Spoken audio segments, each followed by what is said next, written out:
This is the world of the Highlander blockchain. The prologue. The chain is not merely a financial or governance tool. It is the final evolution of power itself. What began as an experiment in decentralized trust became an unrelenting system of conquest, codifying authority, erasing ambiguity, and reducing human existence to immutable transactions. It is a world where power is not inherited, negotiated, or shared. It is taken. At its core, the chain is an autonomous, quantum-secured ledger that governs all aspects of identity, wealth, and governance. There are no courts, no intermediaries, no appeals, only execution. Citizenship, contracts, and social bonds are etched permanently into an unchangeable system, reducing individuals to data points that determine their economic fate. It does not ask for loyalty. It does not demand obedience. It simply makes deviation impossible. By hard-coding all authority to the blockchain, they created a world where control does not pass by will or law, but by the blood itself.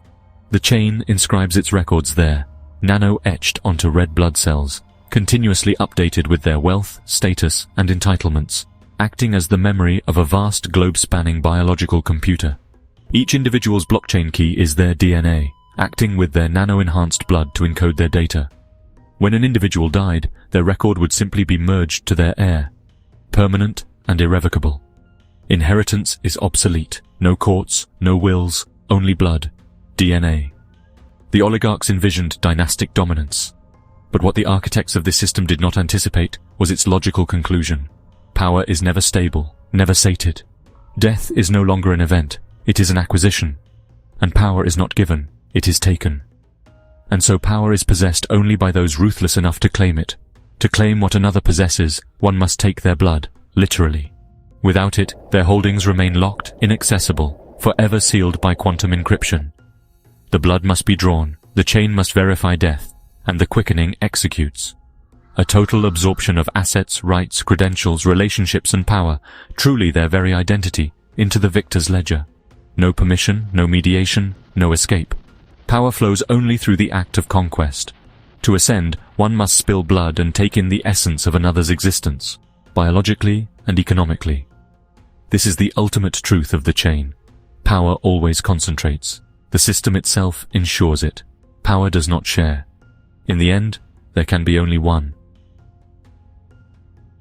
The city hums, not with the noise of engines or voices, but with the silent current of transaction flows, the ceaseless transfer of wealth and ownership, the pulse of a system that has long outgrown its architects.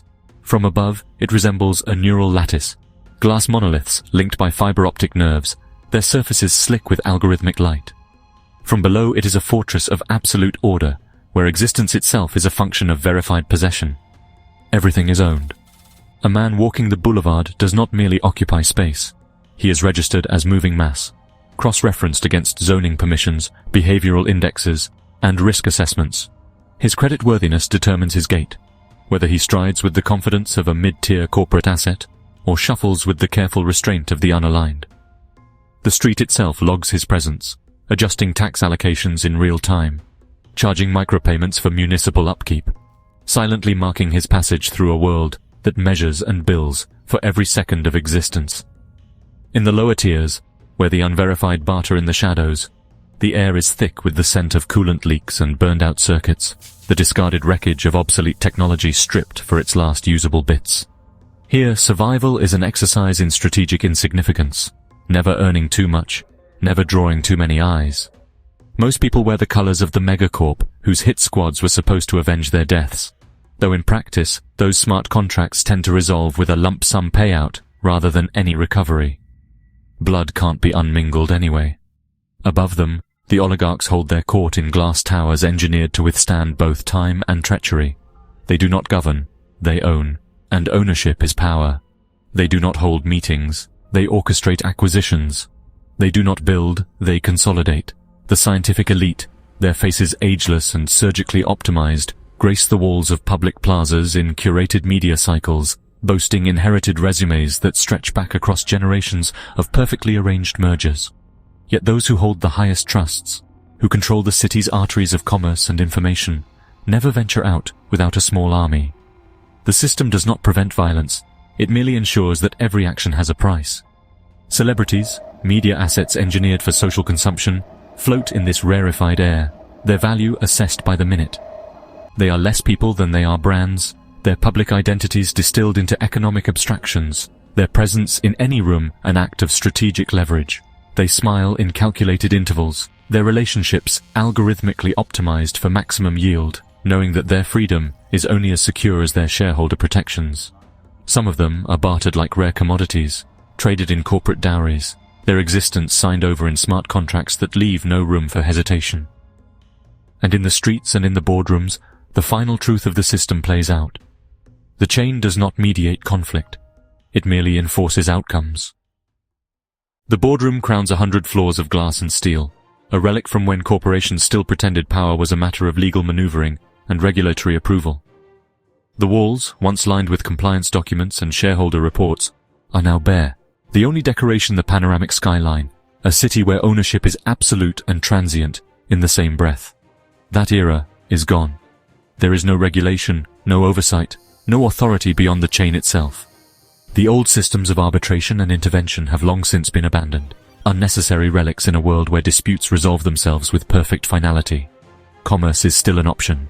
Deals can be made, partnerships forged, settlements reached, but nothing compels agreement. The chain does not mediate, it does not intervene, it only executes. Some dynasties have been built through negotiation, through cautious mergers and fragile alliances. Nothing forbids cooperation, but the chain does not reward it.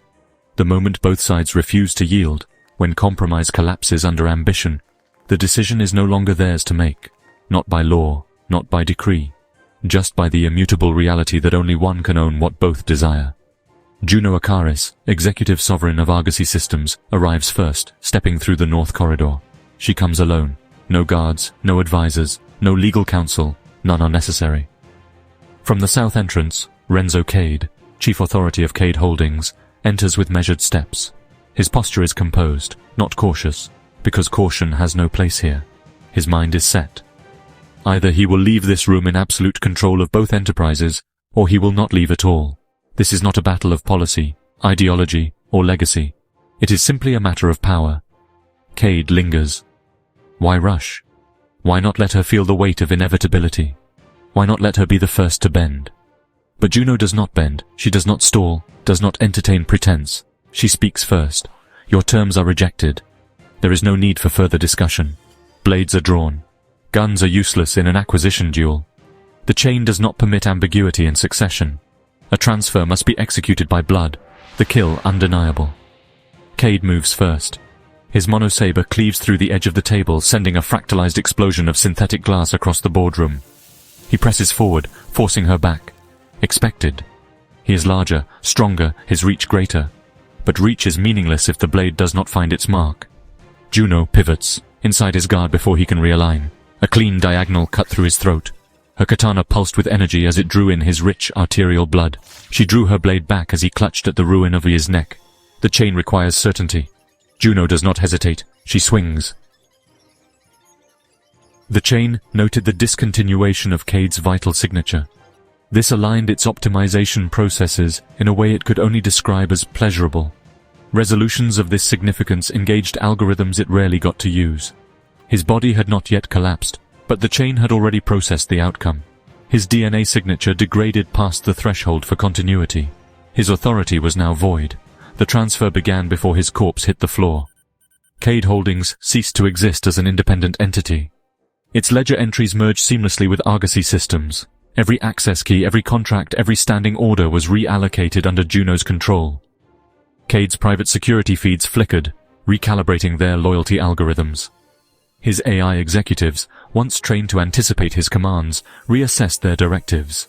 The employees of Cade Holdings, millions of them, from high-level strategists to the indentured laborers working off generational debts, were reassigned without ceremony. To them, nothing changed except the name on their ownership records. The chain adjusted market forecasts. Stakeholder assets rebalanced.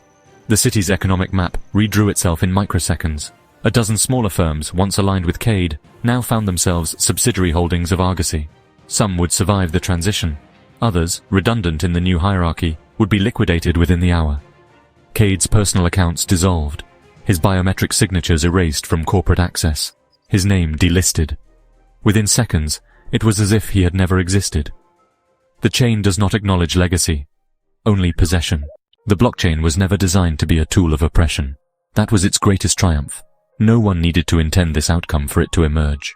It was built to be trustless, to strip human error from commerce, to make contracts absolute. But in removing human fallibility, it also removed human exception. There was no consideration, no context, no forgiveness, only execution.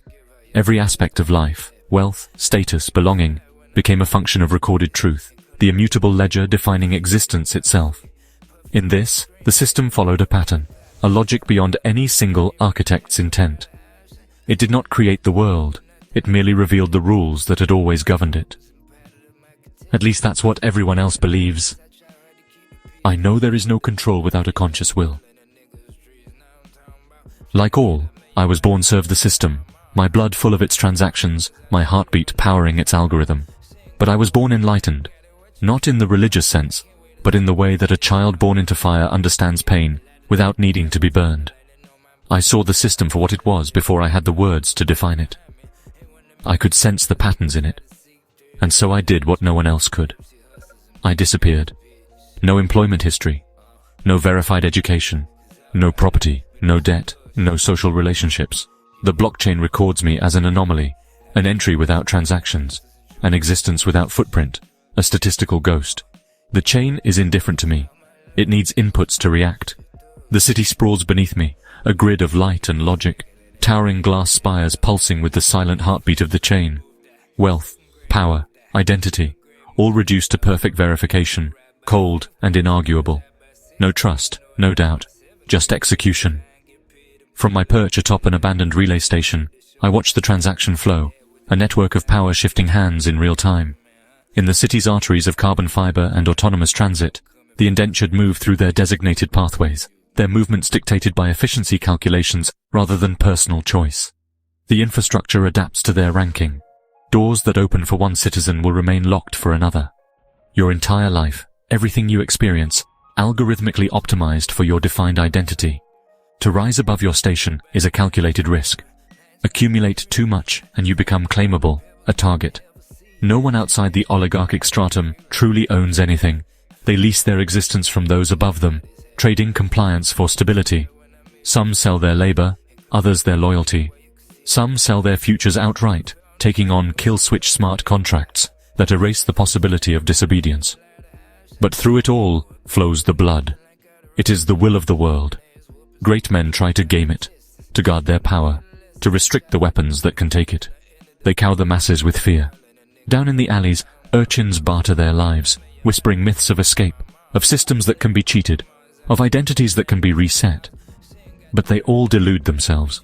The chain recognizes only power.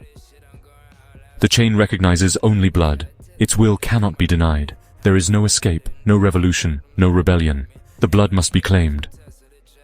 It calls to me.